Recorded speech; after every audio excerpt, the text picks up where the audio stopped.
para enfermedades de camarones. El martes 4, es biólogo egresado de la Universidad de Oriente en el año 92. Obtuvo un doctorado en genética en Texas A&M University en el año 99 y posteriormente pasó 6 meses en la Escuela de Medicina Morehouse en Atlanta, Georgia, Estados Unidos, como investigador visitante y 2 años en la Universidad de Cornell en New York, Estados Unidos. Como investigador visitante ha trabajado en la Universidad de Oriente como profesor durante 20 años y también trabajó como genetista para Pig Improvement Company durante 2 años. Es asesor de productoras de camarones en el diseño e implementación de programas de mejora genética y actualmente es catedrático del Tecnológico de Monterrey en México. Marco, el auditorio es tuyo, por favor. Toma la pantalla y sigue adelante. Bueno, de verdad, muchas gracias a todos por el interés prestado. Esto nació como una iniciativa, como dijo Mario, interna de nuestro grupo y bueno, de verdad ha despertado bastante interés, cosa que bueno, me alegra mucho y sé que Mario también. Gracias, Mario, por la introducción. Vamos al tema, que sé que para eso están aquí. Entonces, yo tengo 2 líneas de investigación. Una línea de investigación que está relacionada con genética animal y otra línea de investigación que tiene que ver con microorganismos. Entonces, pero todo en un enfoque genético y en cierta forma también de aplicación. Entonces, esta vez les quiero hablar sobre manejo microbiológico en cultivo de camarón, nuevos hallazgos. Y bueno, para traerle un poquito de lo que estamos haciendo, pero también cosas que se están haciendo con nuevas tecnologías para entender un poco más lo que tiene que ver con el cultivo desde el punto de vista del mundo microbiológico.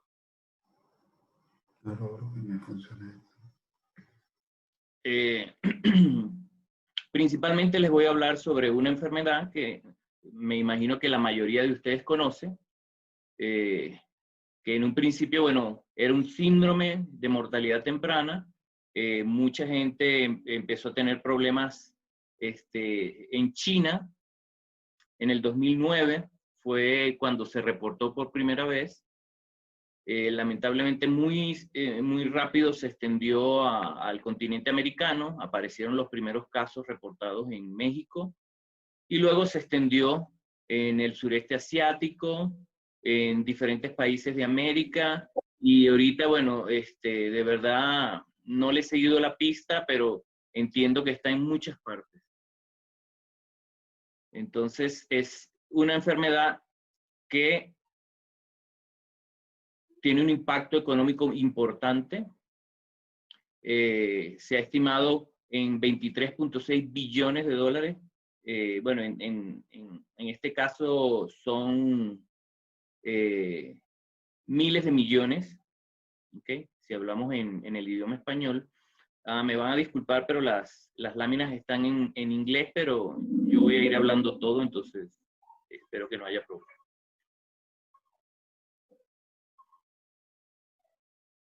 Y bueno, el primer impacto que hubo generó grandes mortalidades de hasta el 100% de camarones y era llamado early mortality o mortalidad temprana porque impactaba más significativamente los camarones más pequeños. Entonces, normalmente aparecían después de 2 a 5 semanas de haber sido sembrados. Era cuando más sensibles eran los camarones.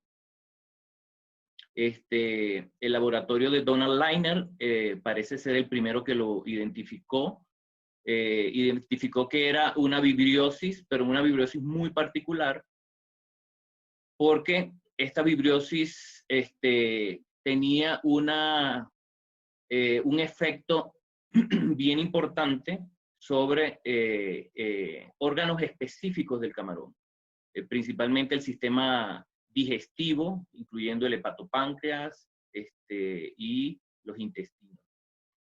Y estudiando las características genéticas, la bacteria, ellos secuenciaron la bacteria responsable, que pudieron aislar, por supuesto, replicaron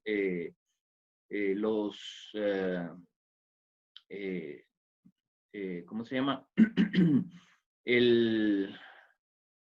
Los experimentos de Koch para tratar de saber si los postulados se mantenían, y entonces pudieron replicar la enfermedad desde el punto de vista de mortalidad y desde el punto de vista histopatológico, y luego secuenciaron esa bacteria y se dieron cuenta de que la alta mortalidad se debía principalmente a la presencia de una toxina, porque si bien Vibrios, esta enfermedad era nueva, pero el género Vibrio no era nuevo para los camaroneros, la industria camaronera, ya que siempre ha habido problemas con mortalidades producidas por vibriosis, pero nunca había sido con estas características. Siempre se había podido manejar mejorando la calidad de agua y reduciendo la densidad de bacterias. Pero esta bacteria era particular porque crecía muy rápido y no necesitaba grandes cantidades de bacterias para generar altas mortalidades. Y bueno, identificaron que había una toxina. Esta toxina era producida por un plásmido, y este plásmido, una vez que se activaba la toxina, se empezaba a producir, generaba especies de huecos en las células, creando necrosis y destruyendo tejido. Y una vez se destruía el tejido, había una bacteremia. O sea, la bacteria podía infectar a todo el sistema del camarón.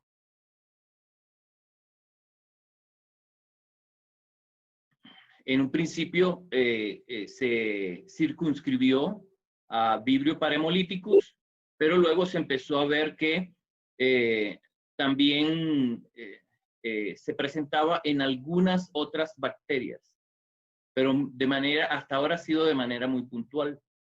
Y todas hasta ahora han sido miembros de lo que se conoce como el clado Harveyii, ya que Vibrio es un género bastante grande de especies que están divididas en clados por su grado de relación. El clado Harveyii, que es donde está Vibrio parhemolyticus, Vibrio Harveyii, por supuesto, Vibrio campbelli, Vibrio alginolyticus, entre otros,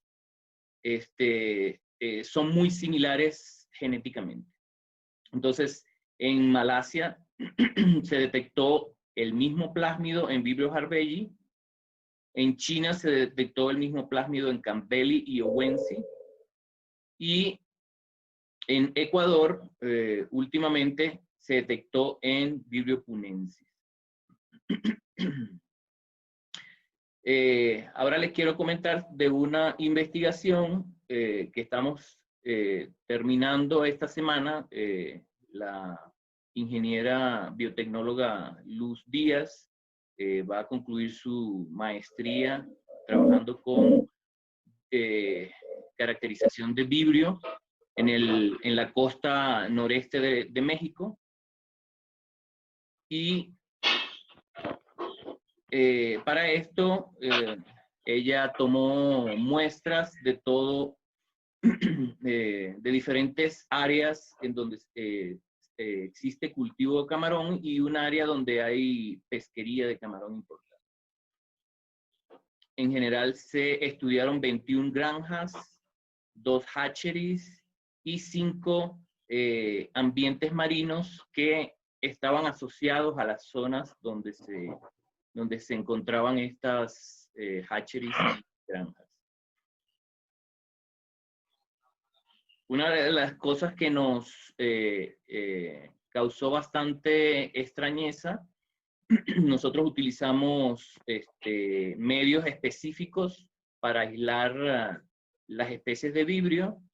Teníamos la hipótesis de que de repente en México también pudiera haber más de una especie llevando el plásmido que genera la enfermedad AHPND. Y entonces hicimos cultivo de estas bacterias con el medio Chromagar vibrio, que es específico para este tipo de géneros, aunque se usa principalmente para la parte clínica y últimamente se ha utilizado mucho en el cultivo de camarones. También utilizamos el TCBS, que es históricamente el más usado para el estudio de las especies de vibrio. Y una cosa que nos llamó mucho la atención es que encontramos mucha variabilidad fenotípica en las diferentes especies que estudiamos. Vibrio paremolíticus, que debe ser una especie verde, con colonias verdes en TCBS, y con colonias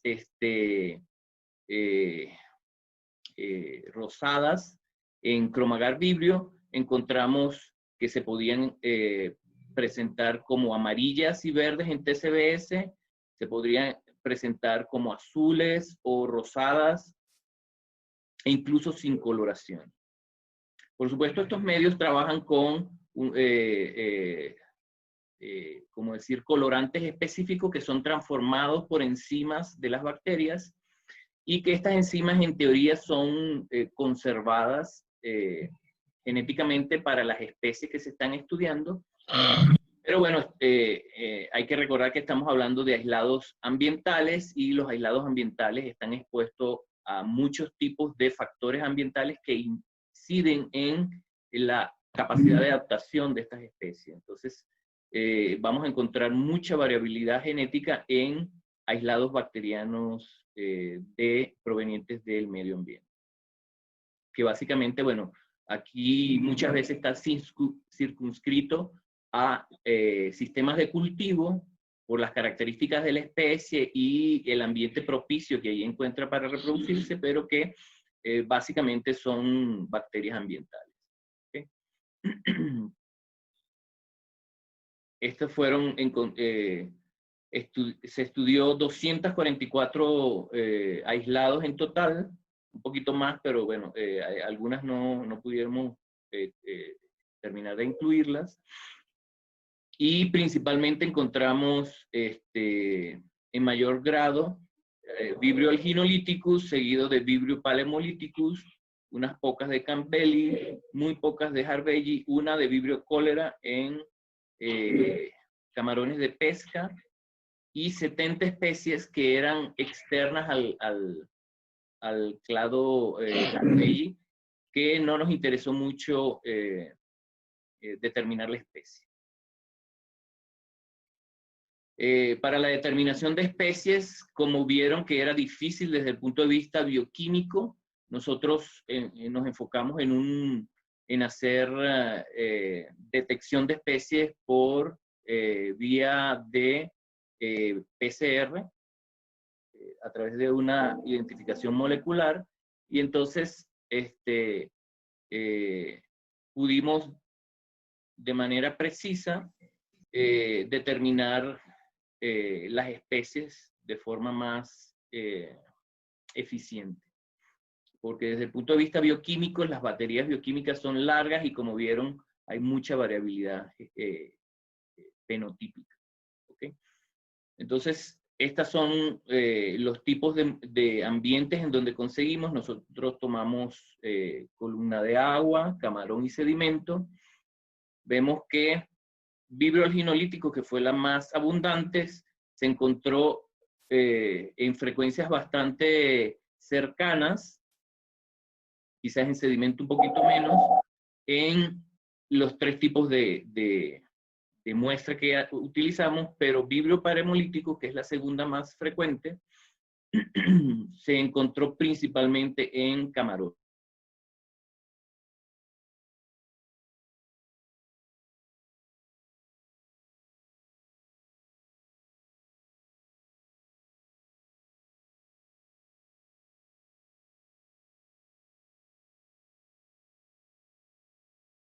hicimos detección de la toxina, del gen de la toxina PIR-A, PIR-B, que es la que causa la enfermedad AHPND, y pudimos detectar 20 aislados que contenían esta toxina en diferentes zonas, principalmente en los estados de Sinaloa y Sonora,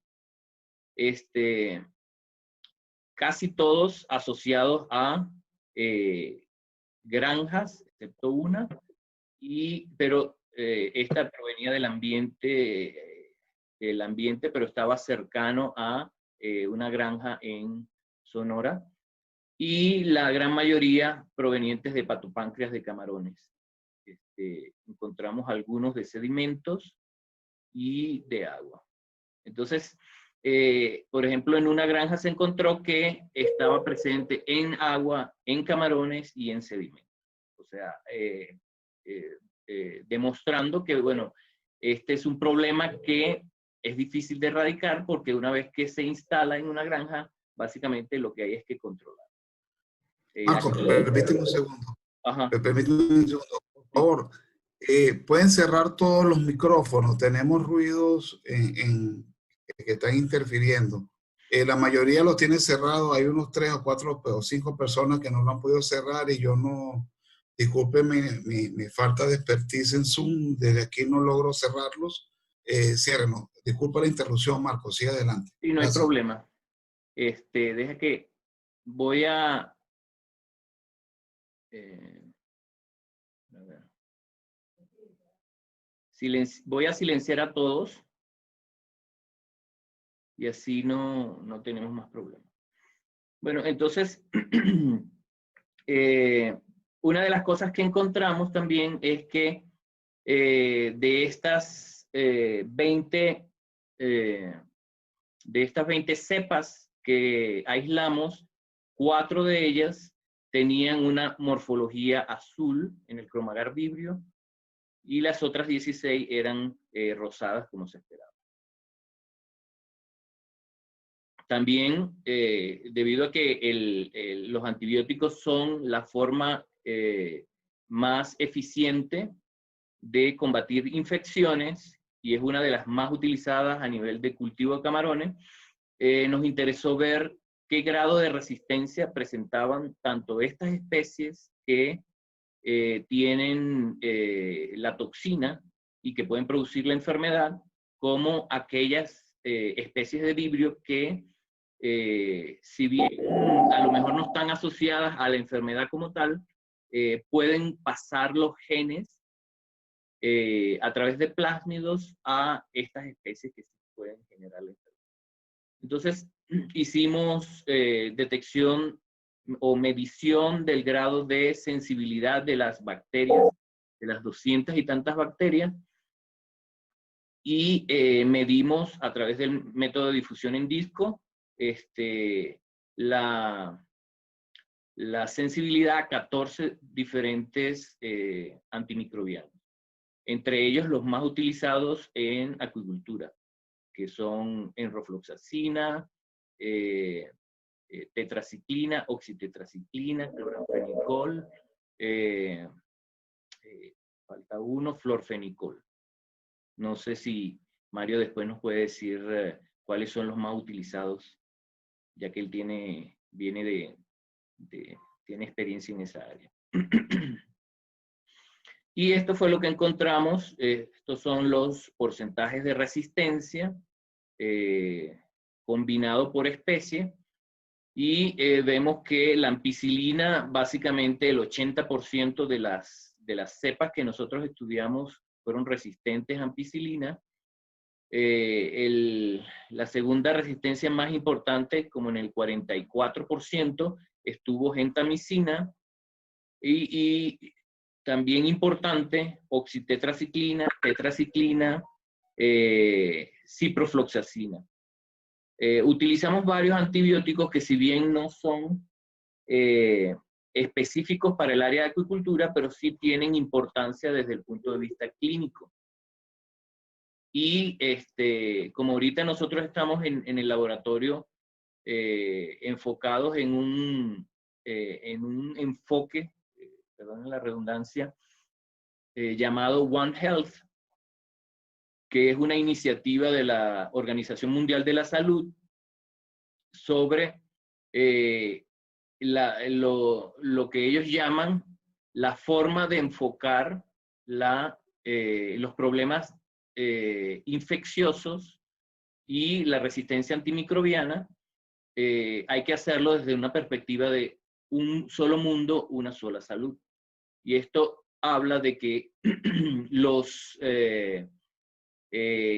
patrones que se han visto en humanos se están viendo en animales y se están viendo en ambiente. Nosotros hemos estudiado la resistencia a antibióticos en plantas, en bacterias aisladas a partir de plantas, bacterias aisladas a partir de productos cárnicos, de cerdo, de pollo, de bovinos.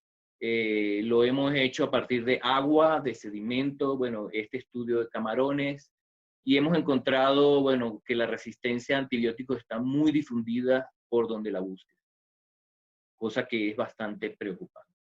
Y que la única forma de abordar este tipo de problemas es a través de ese enfoque de One Health. Por eso nosotros nos interesó incluir antibióticos que tienen que ver con uso en humanos. También nos interesó saber qué tanta resistencia podían acumular estas bacterias. Y aquí les muestro de los 14 antibióticos que utilizamos, cuántas bacterias fueron resistentes a qué número. Y esto por especie. Vimos que se encontró un número importante de cepas que eran resistentes a múltiples antibióticos, lo que se llama multidrogo resistente. Esto es cuando son bacterias resistentes a 3 o más antibióticos de diferentes familias o categorías. En este caso, bueno, tenemos un grupo importante de cepas que son multidrogo resistentes. Cosa que complica mucho. Y bueno, ahora les quiero hablar un poquito, voy a entrar un poquito más en teoría para luego mostrarle algunas otras investigaciones, no de mi grupo, sino de la bibliografía, pero que en lo que nosotros estamos ahorita iniciando, que tiene que ver con que las bacterias como Vibrio básicamente no están solas, son bacterias ambientales y que encuentran un nicho y son capaces de aprovechar ese nicho. Entonces, una de las cosas importantes hoy en día para combatir y prevenir el HPND es a través del manejo de la microbiota. Aquí les muestro lo que se conoce como el efecto de los antimicrobianos en la microbiota antes de el organismo estar expuesto a un antibiótico.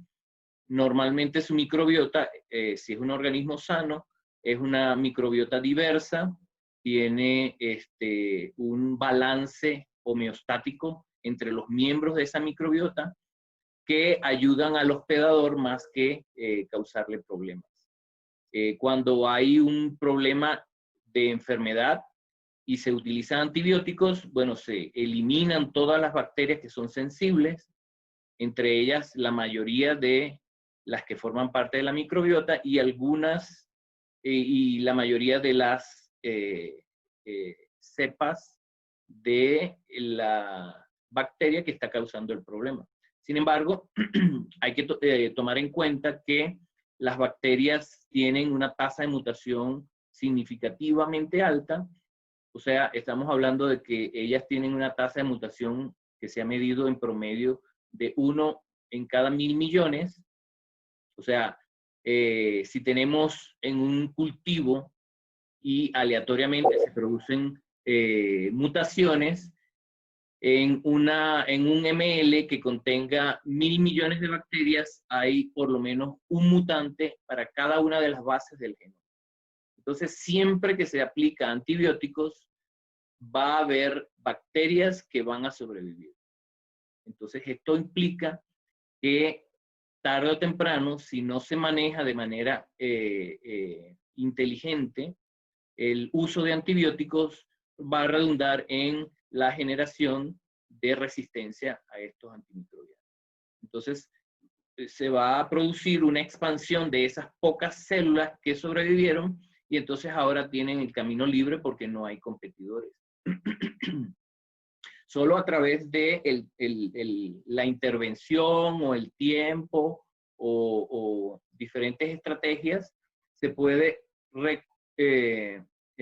reconstituir la microbiota para que sean ellas las que combatan o ayuden a combatir a estas bacterias que están causando una enfermedad neuronal. Les quiero hablar un poco sobre lo que tiene que ver con la última tecnología que se está usando muchísimo, que es secuenciación de última generación o Next Generation Sequencing. Y bueno, todo comenzó hace unos 20 años, bueno, yo diría más bien hace unos 30 años con el lanzamiento del proyecto Genoma Humano, que terminó en 2001 con la publicación de 2 genomas secuenciados humanos, solo que con un esfuerzo de muchos años y de mucho dinero.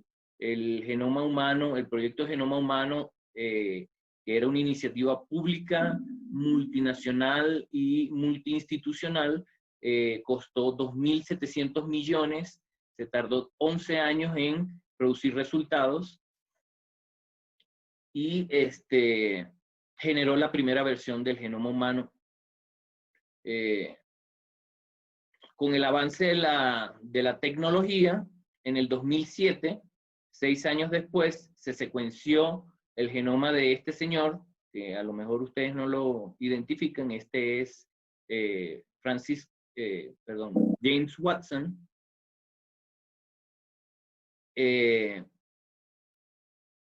A un costo de $1 millón apenas, y en 3 meses, algo que había tomado años en realizar. La tecnología siguió aumentando y podemos decir que hoy en día se pueden secuenciar genomas humanos por apenas $1.000.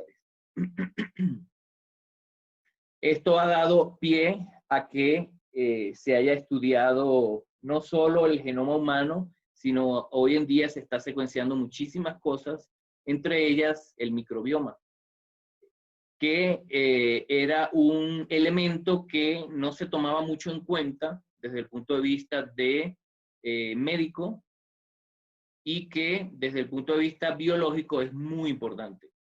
Si bien un cuerpo humano promedio tiene 30 trillones o en el caso español 30 billones de células, el microbioma humano en promedio tiene 39 billones de células. Y digo en promedio porque esto incluso en el individuo puede variar, porque cada vez que vamos al baño, perdemos algunas de nuestras compañeras y luego las seguimos acumulando. Entonces estamos hablando de que somos más un microbioma con patas que un genoma humano solamente. Y esto es más crítico cuando analizamos el número de genes que están presentes en nuestro cuerpo. El número de genes en el genoma humano se ha estimado en 23.000, puede que llegue un poquito más a 26.000, pero de ahí es difícil que pase. Pero el número de bacterias que se ha extrapolado que están presentes en el microbioma humano llegan a 326 millones de genes.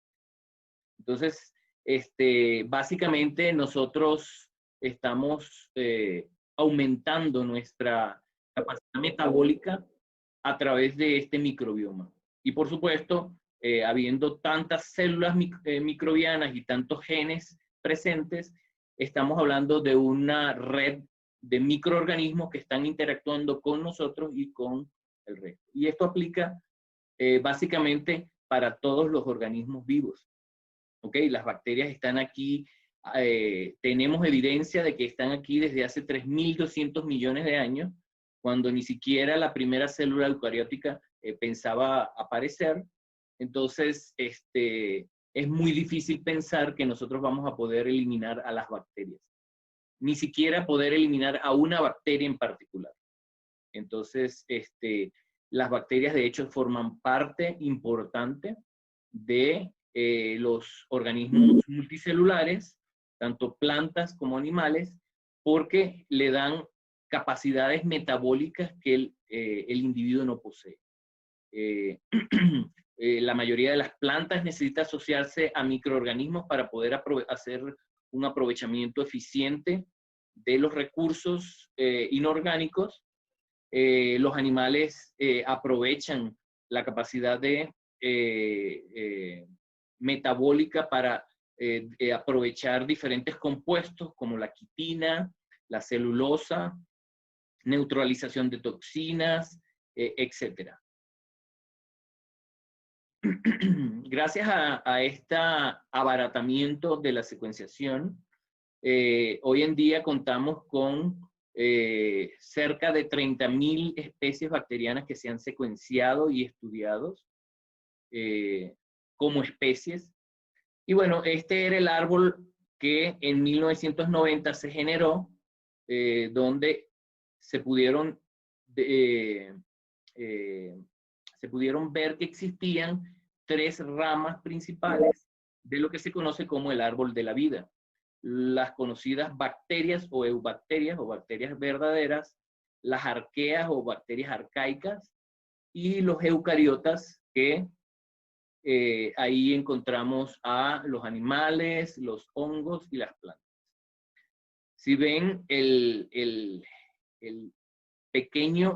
la pequeña fracción del árbol donde está la mayoría de los organismos que vemos, porque todo lo demás es unicelular y microscópico, es bastante reducido. Sin embargo, con el proceso de secuenciación de microbiomas, tanto del aire, del suelo, del agua y asociado a diferentes especies, tanto animales como plantas, esto ha cambiado significativamente y este es ahora el nuevo árbol de la vida. Aquí podemos ver que hay muchos puntos rojos. Esos puntos rojos son especies que se conocen gracias a la secuenciación de genomas, pero que no se han podido cultivar.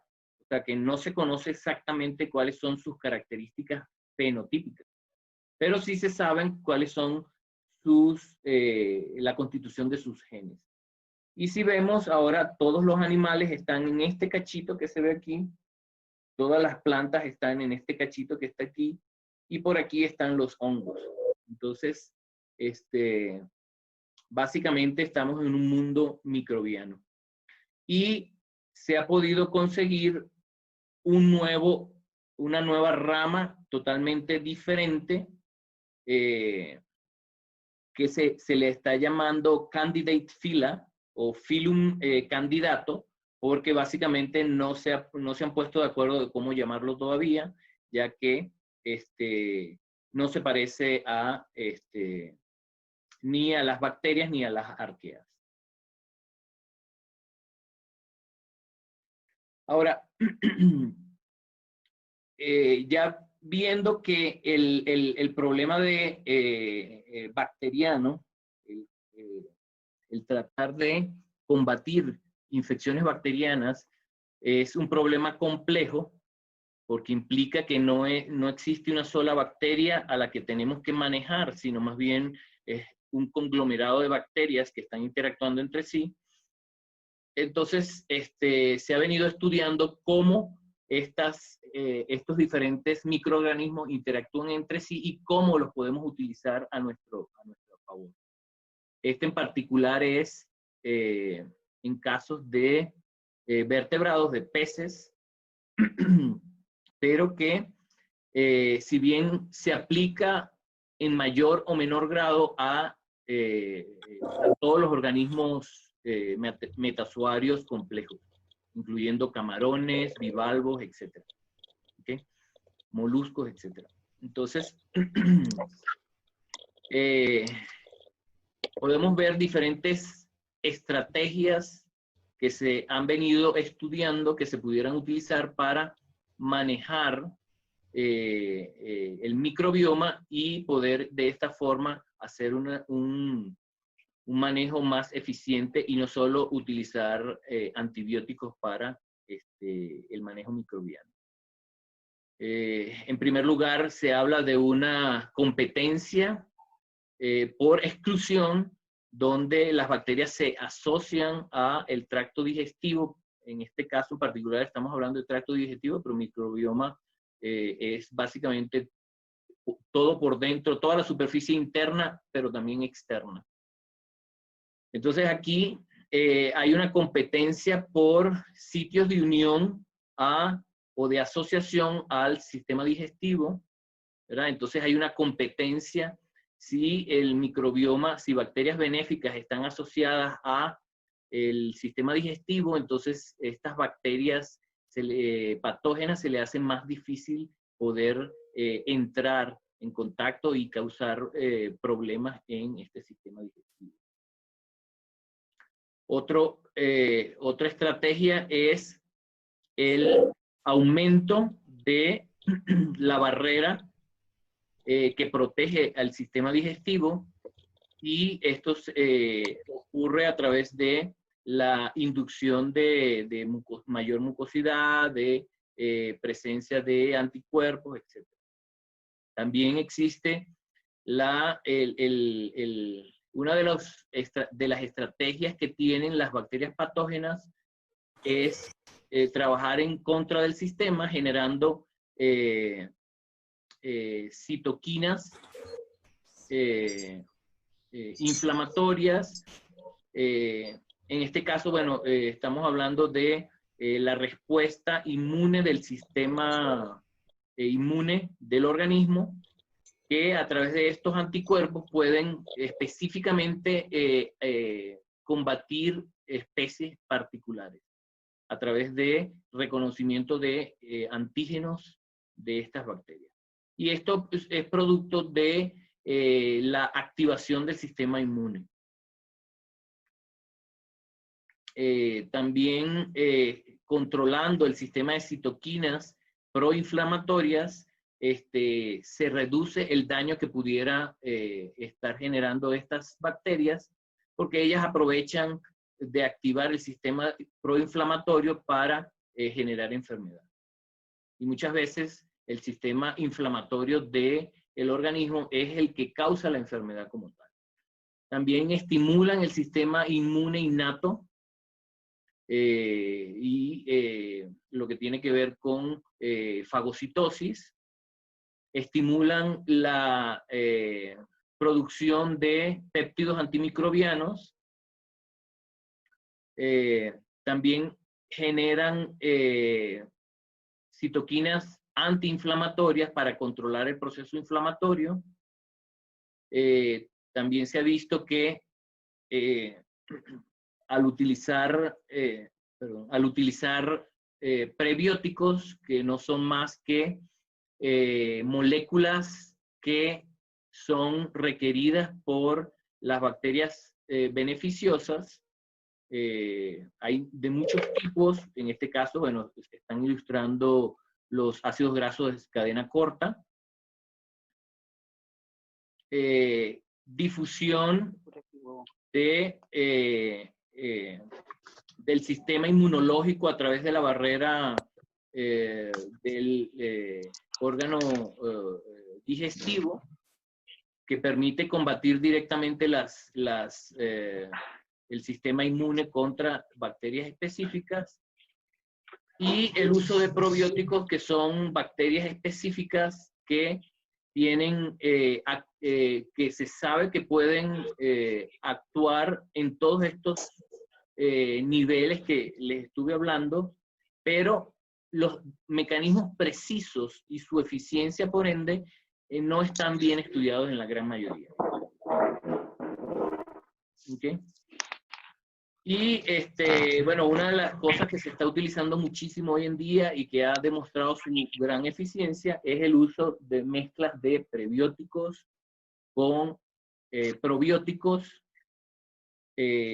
cosa que se conoce como simbiótico, y ha sido más eficiente porque básicamente lo que haces es ayudas a las bacterias benéficas a que se multipliquen y sean las que dominen en este caso, el ecosistema del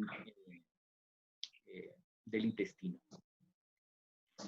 Entonces, normalmente esto se alcanza a través de dieta, donde se usan los prebióticos y los probióticos como una forma de tratamiento, tanto de manera preventiva como de manera curativa.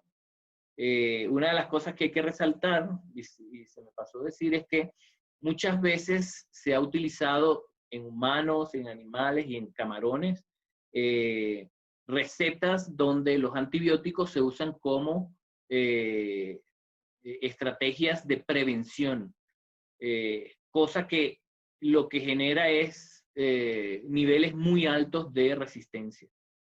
Los antibióticos están diseñados para tratamientos específicos, dirigidos y puntuales. Si se usan como estrategias preventivas, en muy corto tiempo pierden su eficiencia y lo que hacen es más bien rompen el equilibrio homeostático en el microbioma y básicamente le ponen, como decir, le dejan cabida a las bacterias que causan enfermedad para que ellas se multipliquen en mayor grado. Entonces, las bacterias o los microorganismos comensales se pueden modular a través de estrategias simbióticas por medio de administración en dietas de microorganismos específicos con prebióticos específicos y que permiten restaurar el estado homeostático o mantenerlo, de modo de hacerlo de manera preventiva. Un estudio estudiando lo que es la microbioma asociada a la enfermedad AHPND. En México, ellos encontraron que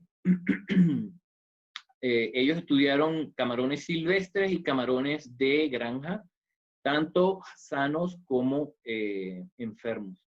Y pudieron encontrar que habían diferencias. Aquí, en este caso, bueno, están viendo géneros bacterianos, o mejor dicho, familias bacterianas, porque en el microbioma ya estamos hablando de múltiples especies.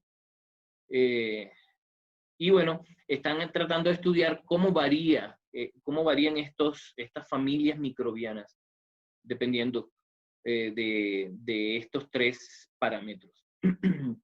Y se vio que los camarones silvestres tienen variación dependiendo de el tejido, en este caso el intestino y el hepatopáncreas. Ven que hay variación y que en general hay mayor variación, mayor variabilidad de familias comparado con los camarones sanos y los camarones enfermos, tanto en el intestino como en el hepatopáncreas. Y ellos pudieron ver que habían cambios significativos cuando ocurría la enfermedad. Estos son animales de la misma granja, o sea, que comparten el mismo ecosistema. Y vieron que hay cambios importantes. Entonces estos estudios básicamente lo que tratan es de determinar, bueno, cuál es el mayor efecto, si bien en el caso del Vibrio parhemolyticus, que está causando la presencia de este patógeno en el microbioma y cómo se pudiera combatir esta enfermedad enfocándose en los cambios que ocurren en el microbioma.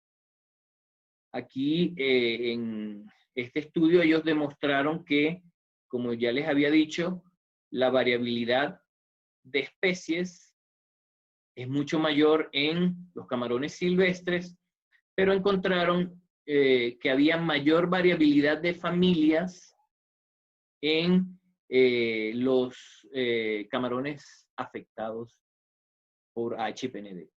y básicamente lo que encontraron fue que la microbiota puede predecir las funciones metabólicas que el camarón puede llevar a cabo, porque son estas especies que tienen genes específicos que le dan estas funciones metabólicas, que hay variación en hepatopáncreas intestino, que hay mucha diversidad microbiana en los 3 tipos de ambientes que estudiaron, pero que lo encontrado en sedimentos y en intestinos son bastante parecidos, que el HPND produce cambios importantes en el microbioma y que ellos encontraron un enriquecimiento de 2 bacterias, bueno, entre muchas, pero estas fueron las más importantes, Fecalibacterium y Pantoea, en los camarones sanos, y Aeromonas y Cimidiuia y Photobacterium en los camarones que presentaban enfermedad por HPND. En otro estudio bien interesante, que es más bien un estudio metagenómico, o sea, tomaron en cuenta diferentes estudios individuales e hicieron un análisis de metadata, y ellos estudiaron 3 diferentes partes del sistema digestivo, lo que llamaron la parte anterior, la parte media y la parte posterior. Y lo hicieron primero para comparar, aquí en este caso, 2 estadios diferentes, poslarva y juvenil, cultivados, y vieron que había una diferencia entre poslarva y juveniles, pero que también dentro de 3 muestras diferentes habían diferencias entre sí. Esto es en Peneus monodon. Y luego en adultos, ellos encontraron también que había variación en los silvestres versus los cultivados, y había variación entre ellos, entre sí. ¿Okay? Aquí lo hicieron en Peneus banamei o Litopeus banamei, según el gusto, y también encontraron básicamente el mismo patrón. Entonces pueden ver que los patrones varían por especie, varían por estadio, e incluso varían según el individuo. Y en este mismo estudio, en Peneus banamei, lo hicieron asociado a diferentes enfermedades, en donde el triangulito azul es la forma saludable del camarón, y el rosado es la forma de la enfermedad. Y ellos estudiaron enfermedades larvales, poslarvales, con HPND, mancha blanca, heces blancas, lo que se conoce como algodón, BBS, no recuerdo qué enfermedad es, y aquellos camarones que en teoría estaban sanos, pero que presentaban un retardo en el crecimiento. Y vieron que, bueno, que en la mayoría de los casos el estadio, el estado de enfermedad generaba cambios significativos en los grupos bacterianos que estaban presentes en ese microbio. Entonces, encontraron que había una asociación de ciertos grupos bacterianos asociados a enfermedades específicas, ¿verdad? Pero que era variable dependiendo del ambiente y de la especie que se estudiara. Y encontraron que la suplementación de microbios positivos, con efectos positivos, permitía un impacto positivo en el crecimiento, en la sobrevivencia y en el desarrollo apropiado del sistema digestivo. Pero el problema es que hay que conocer bien, hay que estudiar mejor el microbioma, porque, como vieron, hay mucha variación. Encontraron que una mejor caracterización de la microbiota de todo el sistema digestivo puede ayudar a un manejo eficiente de esa microbiota para que tenga efectos positivos en el crecimiento, en los ciclos de desarrollo y en la prevención de enfermedades y su efecto desde el punto de vista de producción.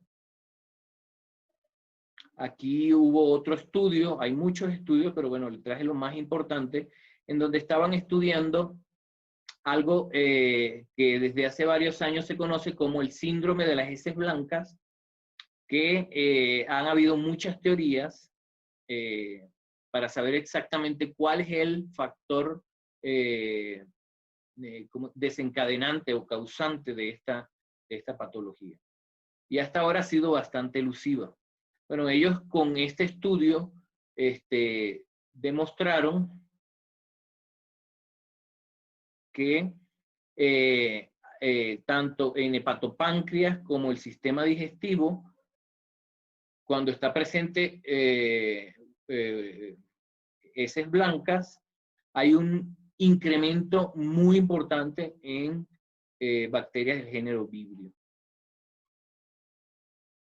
Por ende, ellos dicen que este dominio de las bacterias del Vibrio en el sistema digestivo es muy probablemente el causante de esta patología, ya que se pudo comprobar que este cambio o este aumento del Vibrio induce un cambio significativo en lo que es la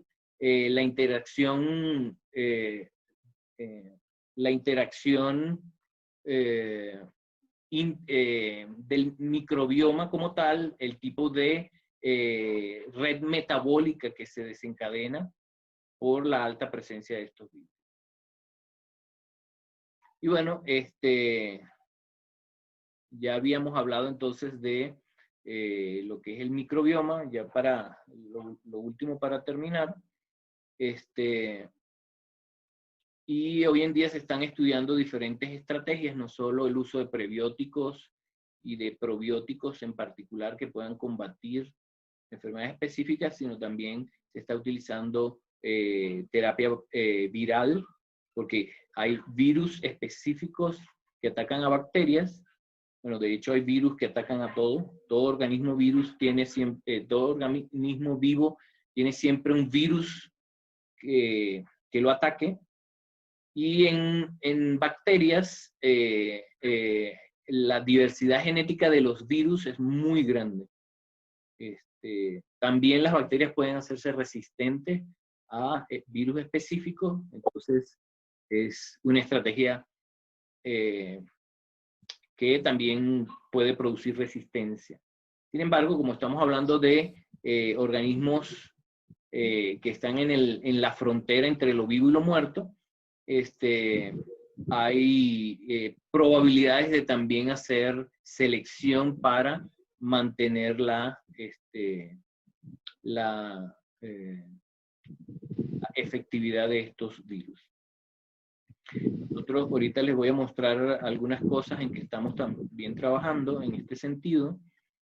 Esto es uso de bacterias para combatir hongos y lo estamos haciendo también a nivel de bacterias. Usar bacterias para combatir otras bacterias como Vibrio. Y esto es simplemente algunos resultados preliminares en donde vemos que hay una acción producto de probablemente bacteriocinas que se están segregando en el medio y que hacen prácticamente es una guerra entre microorganismos, porque se ve que el hongo no está avanzando. Hay como decir un periodo de un límite hasta donde avanza, aquí y aquí, pero tampoco la bacteria puede avanzar mucho. Entonces es una guerra bioquímica.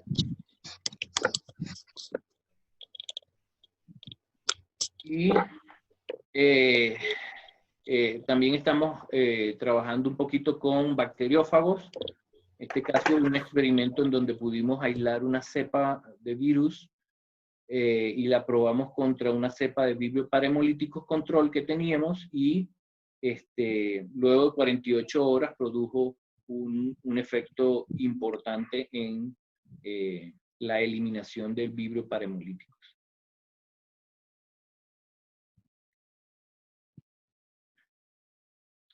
Bueno, hasta aquí mi presentación y bueno, se abre a preguntas. Ok, muchas gracias, Marcos. Excelente. Muchas gracias por abrir este ciclo de conferencia. Por favor, tenemos unos 15 minutos para preguntas. Agradezco mucho que la hagan pasar por el chat. Okay. Marcos, te tengo aquí unas preguntas. Ajá. Nardi Díaz pregunta, buenos días, referente al uso de enzimas o enzimas generadas por probióticos que citan, ¿cuál es su experiencia? Bueno, mi experiencia es que las enzimas o cualquier tipo de complejo proteico, ya sea bacteriocinas, péptidos y enzimas, son muy eficientes porque básicamente estamos utilizando el elemento que genera la función principal. Entonces, si nosotros podemos utilizar enzimas que degradan un sustrato específico, va a ser muy eficiente. Sin embargo, bueno, el problema de las enzimas es que son susceptibles a degradación, por ende su manejo tiene que ser bien controlado, y que una vez que se administra, o sea, actúa de forma puntual. Administras, funciona, se va degradando y si arreglas el problema bien, si no, tienes que seguir agregando. Okay. Pero son mucho más efectivas que trabajar con microorganismos en total, pues, porque la enzima es una pequeña fracción de un microorganismo. Bueno, tengo acá otra pregunta. Algunas preguntas se parecen y no las voy a repetir. Aquí está otra, es de Eduardo Millán, que nos escribe desde Hatchery Road, en Santa Elena, la península de Santa Elena, Ecuador. Él pregunta, en el combate de bacteria contra bacterias, ¿cuáles se están utilizando contra Vibrio? Sí, hay muchas bacterias que se están utilizando. Sin embargo, la gran mayoría son bacterias productoras de esporas. Estas bacterias productoras de esporas son preferidas porque son muy fáciles de manejar. Se pueden incorporar, son muy resistentes porque no se trabaja con la bacteria viva, sino con la espora, que es una forma viva pero latente y de alta resistencia. Entonces, es muy fácil incorporarlo a el alimento, aplicarlo en polvo en el ambiente, etc. Sin embargo, como ustedes vieron, uno de los problemas de muchos de los elementos comerciales que existen hoy en día es que se enfocan a microorganismos puntuales. Y como vieron, estamos hablando de ecosistemas microbianos. Entonces, hoy en día el desarrollo de probióticos se va más hacia conjuntos de bacterias de diferentes géneros. Los principales géneros que yo he visto que se está utilizando mucho están asociados a Bacillus, a Lactobacillus, bacterias que su estrategia principal es generar metabolitos que cambian el pH, por ejemplo, del ambiente y que a la vez generan metabolitos que son capaces de inhibir el crecimiento de otras bacterias. Ok. Bueno, tengo otra pregunta por acá, Marco, de Sergio Rojas, que nos escribe desde Chitré, Panamá.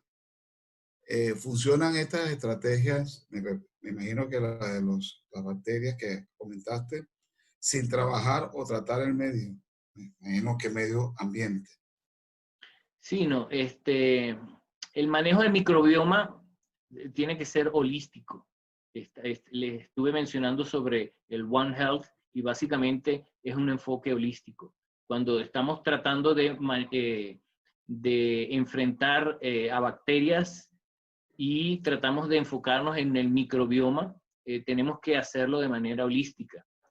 Nada hacemos agregando probióticos, y ese es uno de los problemas que he visto también en granjas, es que usan probióticos, por ejemplo, una forma de activar los probióticos, porque como les dije, muchos son esporas, entonces tienes que, para que sean más eficientes o más rápida su acción, tienes que activarlas, o sea, ponerlas en estado vegetativo, que ellas puedan reproducirse y crecer rápidamente, pero entonces tienes que agregar elementos como melaza, que también propician el desarrollo de otras bacterias. Entonces, si tú agregas probióticos y el problema principal es un alto nivel de materia orgánica o grandes cantidades de sedimento, entonces si no atacas esos problemas ambientales, básicamente estás botando tu dinero y tu tiempo. Entonces, el manejo de probióticos y prebióticos implica, y simbióticos implica el manejo de ecosistemas completos: agua, sedimento, animal, alimento, etc. Okay. Aquí está preguntando alguien de la audiencia que cómo hacen para seguir el ciclo de seminario. Yo le voy a pedir un favor a Marco, como Marco le va a enviar a todos un correo con el link de la grabación, que en ese mismo correo les haga llegar un póster con las fechas de los seminarios y el link. Ustedes entran a ese link antes de la fecha y se inscriben, se registran y luego les llega una invitación. ¿Ok? Pero le vamos a hacer llegar la información por esa vía. La información también está en el grupo WhatsApp Acuacultura de Venezuela. Están invitados los que quieran ingresar. Pueden escribir a marioaguirrep@gmail.com o enviarme un WhatsApp a 507, que es el código de Panamá, 66751109. Entonces, seguimos con el ciclo de preguntas. Aquí pregunta alguien que si el coffee break está pago. Claro que sí, tómenselo en su casa. Ya Ok. yo tuve el mío. Esto es el tuyo. Alguien pregunta que qué especie de bacteria recomiendan como para la parte probiótico, y preguntan sobre el tiempo. Te voy a mezclar las dos. Ajá. Él dice de esporular, pero lo que entendí es que estos probióticos ya están, o estas bacterias, están en forma de esporas que son bastante resistentes. Entonces la pregunta sería aquí más o menos cuánto tiempo tarda en ella en activarse en el tracto digestivo. Bueno, si son en forma de esporas, puede representar un problema porque en el momento en que ellas se activan, o sea, la espora germina, en el caso del camarón sobre todo, la espora germina, empieza a dividirse, puede ser que salga antes de poder establecerse. Y este es un problema que se ha visto mucho en probióticos humanos. Se ha visto cómo la administración de ciertos probióticos ingresa al organismo y así como ingresa vuelve a salir y no llega a establecerse. Y tiene mucho que ver con la activación, por un lado la activación, que hay que hacerla de manera previa.